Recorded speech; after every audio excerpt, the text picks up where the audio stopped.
আসসালামু আলাইকুম রহমতুল্লাহ। মনটা একটা খারাপ লাগলো।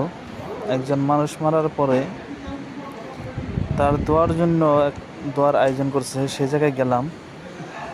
যাওয়ার পরে সবাই দেখি কি হাসি তামসায় ফুর্তিত আছে। ভাই যে কবরে গেছে সে কবরের ইটা জানে, কবর কত ভয়ানক জায়গা। এই জায়গায় আসার পরে দেখলাম সবাই কি হাসতাস।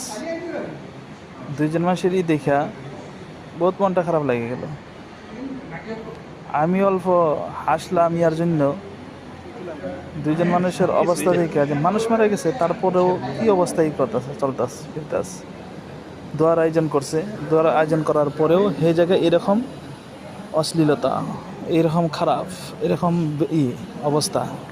তে ভাবেন যে মানুষের দিলে কোন সময় তাহলে ধাক্কা লাগবে। যদি মানুষ মারার পরে দোয়ার আয়োজন করার পরে সেই সময় যদি কেউ অন্তরে না কাঁদে, তো কোন সময় কাঁদবো? দেখেন তো। আসসালামু আলাইকুম।